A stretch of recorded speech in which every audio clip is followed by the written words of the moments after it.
All right, guys, we're going to start up with lesson 4-6 today. We have been solving quadratics. So you're going to see on here several of the first examples are already done for us. And then we'll pick up from that point forward because the other ones are a little bit trickier. So I want to make sure to talk them through with you. The first three questions up here are simply review of something we've already done before called simplifying radicals. So as we begin to solve our quadratics, we're going to be taking square roots a majority of the time, and we have to make sure we understand that when we don't have a perfect square under there, we have to break it apart into something that is a perfect square.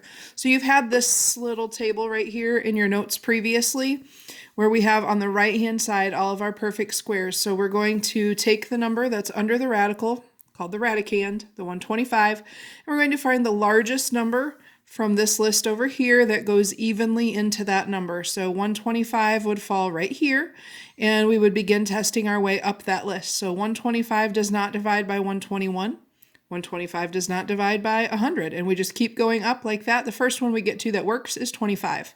So we break that into 25 times 5. The square root of 25 is plus or minus 5, and then this other 5 back here was still stuck under the radical sign. Same thing happens with 108 as we begin testing up that list, and you would start over here at 100 since that's the closest number to 108, and we would work our way up that list, and the first number that goes evenly into it we get to be 36. So we're going to break that into 36 times 3. And we get plus or minus 6 as the square root of 36, and that 3 is still trapped under the radical sign.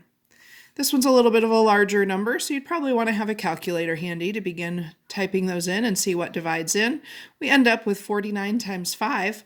The square root of 49 is plus or minus 7, and that 5 remains trapped under the radical. As we begin looking at the next section, this is what answers might look like as you're working. So the top 3 would be something from completing the square. And we would have like x equals 7 plus or minus the square root of 32. We can't have that 32 stay there unless it's something that's already been simplified. So we would break that down. That's 16 and 2. So we copy 7 plus or minus. And now instead of 32, we look at 16. And the square root of 16 is 4.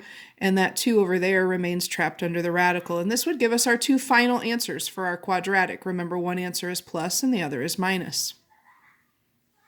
Here we would copy negative 2, plus or minus, and then we would break down the 75 into 25 times 3.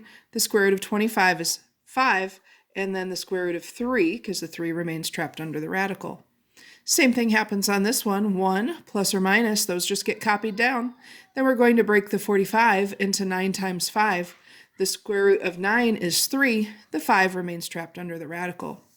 Now these down here are questions that would progress as you're working through the quadratic formula, because we're looking at negative b plus or minus the square root of, and then this would be the answer to b squared minus 4ac all over 2 times a.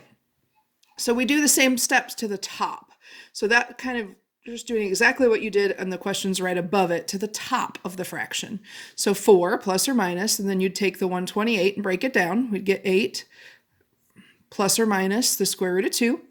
All over 2. Now, if these numbers right here in the front divide, we go ahead and divide those. So 4 divided by 2 is 2, plus or minus. 8 divided by 2 is 4, and we don't touch what's under the radical because we've actually already divided that whole term by 2 when we divided the 8.